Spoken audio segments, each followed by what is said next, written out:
पुरानी बात है।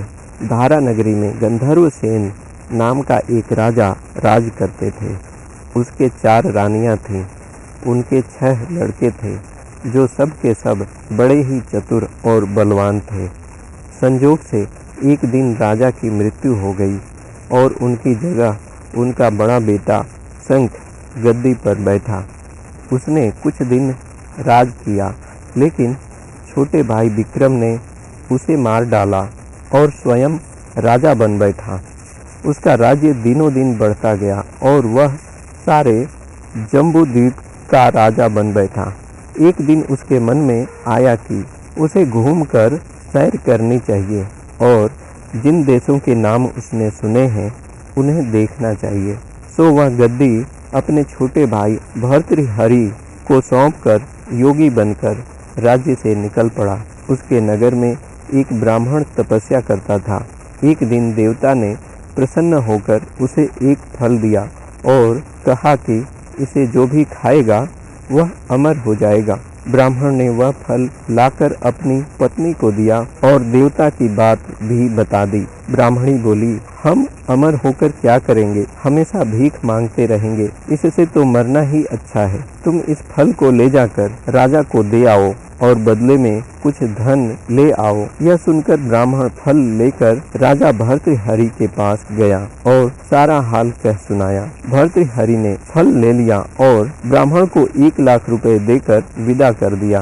भर्तृहरि अपनी एक रानी को बहुत चाहता था। उसने महल में जाकर वह फल उसी को दे दिया। रानी की मित्रता शहर कोतवाल से थी। उसने वह फल कोतवाल को दे दिया। कोतवाल एक वेश्या के पास जाया करता था। वह उस फल को उस वेश्या को दे आया। वेश्या ने सोचा कि यह फल तो राजा को खाना चाहिए। वह उसे लेकर राजा भर्तृहरि के पास गई और उसे दे दिया। भर्तृहरि ने उसे बहुत सा धन दिया, लेकिन जब उसने फल को अच्छी तरह से देखा तो पहचान लिया। उसे बड़ी चोट लगी, पर उसने किसी से कुछ कहा नहीं। उसने महल में जाकर रानी से पूछा कि तुमने उस फल का क्या किया? रानी ने कहा, मैंने उसे खा लिया। राजा ने वह फल निकाल कर दिखा दिया। रानी घबरा गई और उसने सारी बात सच सच कह दी। भर्तृहरि ने पता लगाया तो उसे पूरी बात ठीक ठीक मालूम हो गई। वह बहुत दुखी हुआ। उसने सोचा यह दुनिया माया जाल है, इसमें अपना कोई नहीं। वह फल लेकर बाहर आया और उसे धुलवाकर स्वयं खा लिया। फिर राजपाट छोड़ योगी का भेष बना जंगल में तपस्या करने चला गया। भर्तृहरि के जंगल में चले जाने से विक्रम की गद्दी सुनी हो गई। जब राजा इंद्र को यह समाचार मिला तो उन्होंने एक देव को धारा नगरी की रखवाली के लिए भेज दिया। वह रात दिन वहीं रहने लगा। भर्तृहरि के राजपाट छोड़कर वन में चले जाने की बात विक्रम को मालूम हुई तो वह लौटकर अपने देश में आया। आधी रात का समय था। जब वह नगर में घुसने लगा तो देव ने उसे रोका। राजा ने कहा, मैं विक्रम हूँ, यह मेरा राज है, तुम रोकने वाले कौन होते हो? देव बोला, मुझे राजा इंद्र ने इस नगर की चौकसी के लिए भेजा है। तुम सच्चे राजा विक्रम हो तो आओ, पहले मुझसे लड़ो। दोनों में लड़ाई हुई। राजा ने जरा सी देर में देव को पछाड़ दिया। तब देव बोला, हे राजन, तुमने मुझे हरा दिया, मैं तुम्हें जीवन दान देता हूँ। इसके बाद देव ने कहा, राजन, एक नगर और एक नक्षत्र में तुम 3 आदमी पैदा हुए थे। तुमने राजा के घर में जन्म लिया, दूसरे ने तेली के और तीसरे ने कुम्हार के। तुम यहाँ का राज करते हो। तेली पताल का राज्य करता था। कुम्हार ने योग साध कर तेली को मार कर शमशान में पिशाच बना सीरस के पेड़ से लटका दिया। अब वह तुम्हें मारने की फिराक में है, उससे सावधान रहना। इतना कहकर देव चला गया और राजा महल में आ गया। राजा को वापस आया देख सबको बड़ी खुशी हुई। नगर में आनंद मनाया गया। राजा फिर राज करने लगा। एक दिन की बात है कि शांतिशील नाम का एक योगी राजा के पास दरबार में आया और उसे एक फल देकर चला गया। राजा को आशंका हुई कि देव ने जिस आदमी को बताया था कहीं यह वही तो नहीं है। यह सोचकर उसने फल नहीं खाया, भंडारी को दे दिया। योगी आता और राजा को एक फल दे जाता। संजोग से एक दिन राजा अपना अस्तबल देखने गया था। योगी वहीं पहुंचा और फल राजा के हाथ में दे दिया। राजा ने उसे उछाला तो वह हाथ से छूटकर धरती पर गिर पड़ा। उसी समय एक बंदर ने झपट कर उसे उठा लिया और तोड़ डाला। उसमें से एक लाल निकला जिसकी चमक से सबकी आंखें चौंधिया गई। राजा को बड़ा अचरज हुआ। उसने योगी से पूछा, आप यह लाल मुझे रोज क्यों दे जाते हैं? योगी ने जवाब दिया, महाराज, राजा, गुरु, ज्योतिषी, वैद्य और बेटी, इनके घर कभी खाली हाथ नहीं जाना चाहिए। राजा ने भंडारी को बुलाकर पीछे के सब फल मंगवाए। तुड़वाने पर सब में से एक एक लाल निकला। इतने लाल देखकर राजा को बड़ा हर्ष हुआ। उसने जौहरी को बुलवाकर उनका मूल्य पूछा। जौहरी बोला, महाराज, ये लाल इतने कीमती हैं कि इनका मोल करोड़ों रुपयों में भी नहीं आंका जा सकता।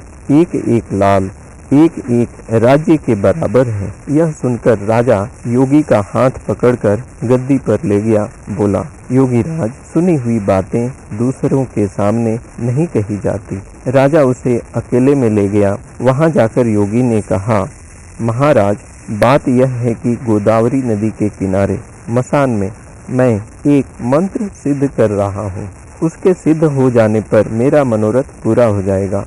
तुम एक रात मेरे पास रहोगे तो मंत्र सिद्ध हो जाएगा।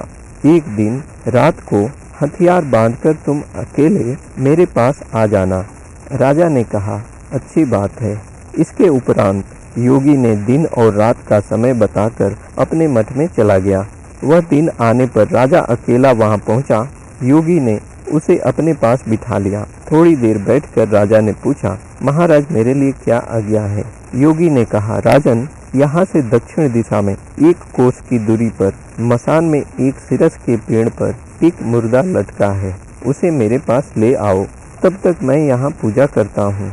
यह सुनकर राजा वहाँ से चल दिया। बड़ी भयंकर रात थी। चारों ओर अंधेरा फैला था। पानी बरस रहा था। भूत प्रेत शोर मचा रहे थे। सांप आ आकर पैरों में लिपटते थे।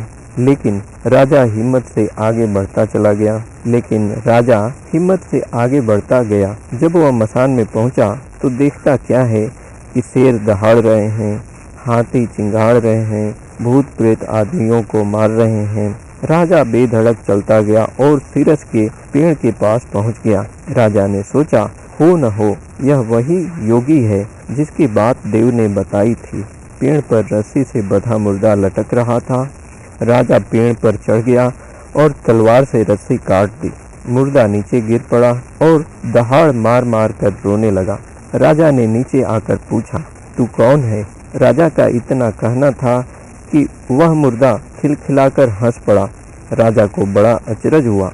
तभी वह मुर्दा फिर पेड़ पर जा लटका।